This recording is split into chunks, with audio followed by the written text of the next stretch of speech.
दोस्तों, एक बार फिर से एक देश में सत्ता परिवर्तन हुआ है और यहाँ पर सत्ता पर जो सेना का कब्जा है उस पर सबसे ज़्यादा चर्चा है कि यहाँ पर विद्रोह हुआ और राष्ट्रपति जो है उसमें मेडागास्कर के जो राष्ट्रपति हैं सैनिकों के विद्रोह के बाद देश छोड़कर भाग गए। इस जो देश छोड़ने वाली बात है ये इन दिनों आप काफ़ी सुने होंगे। श्रीलंका में पहले शुरू हुआ, फिर जाके बांग्लादेश होता है, फिर नेपाल होता है और अब मेडागास्कर की ये कहानी है। लेकिन हम इस वीडियो में ये समझेंगे कि मेडागास्कर में ऐसा क्या हुआ कि सत्ता विद्रोह हो गया, खासकर सेना ने विद्रोह कर दिया। और यहाँ पर अब सुप्रीम कोर्ट ने मेडागास्कर के जो सुप्रीम कोर्ट है उसने कर्नल रांद्रिय निरीना निरीना रांद्रिय निरीना को अंतरिम राष्ट्रपति बनाया है। सुप्रीम कोर्ट ने, एक बार फिर से नाम सुनिए, सुप्रीम कोर्ट ने कर्नल रांद्रिय निरीना को अंतरिम राष्ट्रपति बनाया है। मेडागास्कर की ये खबर है। तो इसकी कहानी शुरू करते हैं और आसान भाषा में कोशिश करते हैं कि हम समझ सके। हिंद महासागर के आइलैंड वाला देश मेडागास्कर है। यहाँ पर सियासी भूचाल देखने को मिले। यहाँ पर सुप्रीम कोर्ट ने जो 14 अक्टूबर है उस दिन देश के सेना अधिकारी कर्नल माइकल रांद्रिये नेरेना को राष्ट्रपति पद संभालने के लिए आमंत्रित किया।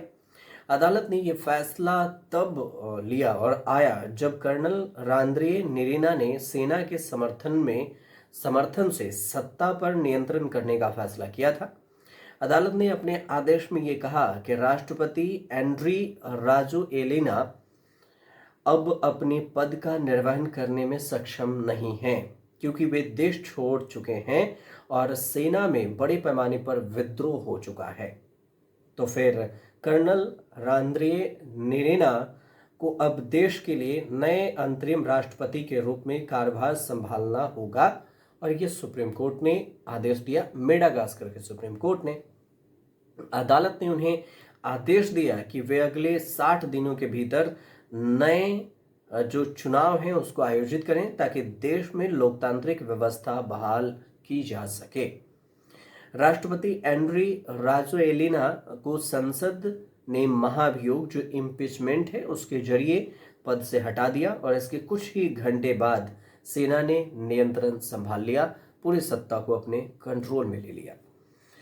अब एलिट जो कैप्सीट है, एलिट कैप्सीट यूनिट के प्रमुख कर्नल माइकल रांद्री निरियाना ने राजधानी अंटानानारिवो में प्रेस कॉन्फ्रेंस किया और इसमें उन्होंने ऐलान करते हुए कहा कि हमने सत्ता अपने हाथों में ले ली है। बताया ये कि सेना में जो जेंडर मेरी के अफसरों से मिलकर एक काउंसिल बनाई जाएगी जो कि एक प्रधानमंत्री नियुक्त करेगी और जल्द ही एक नागरिक सरकार गठित की जाएगी।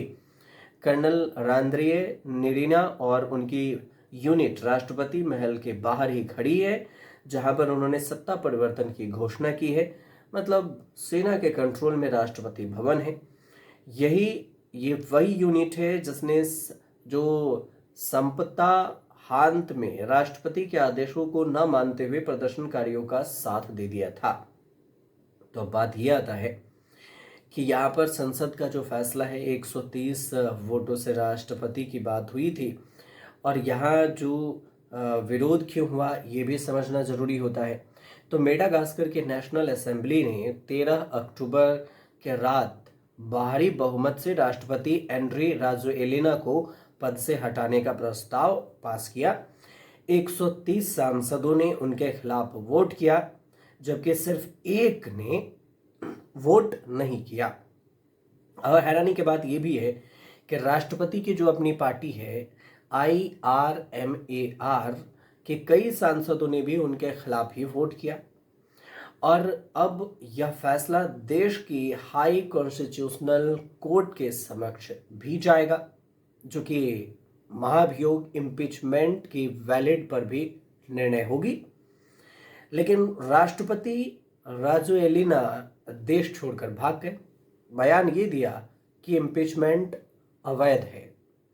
मतलब महाभियोग गलत है, ये उन्होंने बयान दिया। महाभियोग प्रस्ताव के तुरंत बाद राष्ट्रपति राजोएलिना ने फेसबुक पर बयान जारी किया और इसी में उन्होंने ये लिखा कि ये वोट अवैध है और इसे नल एंड वाइड घोषित किया जाएगा।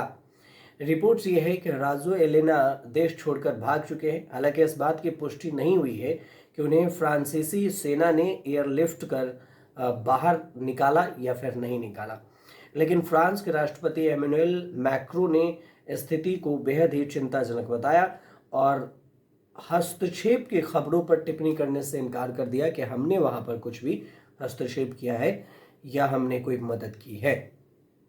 अब दूसरी बात है कि अफ्रीकी संघ ने भी चेतावनी दे दी कि सेना राजनीति से दूर रहे। यहां पर अफ्रीकी यूनियन ने मेडागास्कर में हुई इस सैन्य कार्रवाई की कड़ी निंदा कर दी। संघ की तरफ से बयान ये दिया गया और कहा गया कि किसी भी असंवैधानिक सत्ता परिवर्तन को मान्यता नहीं दी जाएगी और सैनिकों ने कहा कि वे राजनीतिक मामलों में दखल न दें, सैनिकों से कहा है। अब राजोएलिना कौन है? जो एंड्री राजोएलिना कौन है? डीजे से राष्ट्रपति तक का जो सफर है उसको भी समझिए, क्योंकि अब ये जब देश छोड़ के भागी हैं, जो जैसा कहा जा रहा है खबरों में, तो इनके बारे में जानना भी जरूरी है। तो एंड्री राजोएलिना का सफर राजनीतिक जितना विवाद में रहा उतना ही नाटकीय भी रहा है। 2009 में मात्र 34 साल की उम्र में तख्ता पलट के जरिए वो सत्ता में आई थी और जब उन्होंने तत्कालीन राष्ट्रपति मार्क रावालूम नाना को सेना की मदद से हटा दिया था और उस वक्त वे अफ्रीका के सबसे युवा राष्ट्रपति बने थे। ये 2009 की बात है और अब यही देखिए खेल कि अब फिर से सेना ने ही इन पर कंट्रोल कर दिया और सेना से ये बाहर हो गए सेना के जरिए। राजोएलिना पहले एक डीजे और बिजनेसमैन थी। 2007 में वो राजधानी जो है अंटानानारिवो वहाँ पर की मेयर बने और फिर अपनी तेज तर्रार छवि और आधुनिक शैली की वजह से लोकप्रिय हुए। 2018 में चुनाव जीतकर फिर सत्ता में लौटे। 2023 में दोबारा निर्वाचित हुए। हालांकि उस चुनाव में विपक्ष ने धांधलीपूर्ण बताते हुए बहिष्कार किया था, लेकिन पिछले कुछ वर्षों में देखा जाए तो शासन पर भ्रष्टाचार, भाई भतीजावाद और सत्ता के दुरुपयोग के आरोप लगातार बढ़े और सेना के भीतर असंतोष और जनता में आक्रोश ने अंततः उन्हें सत्ता से बेदखल कर ही दिया।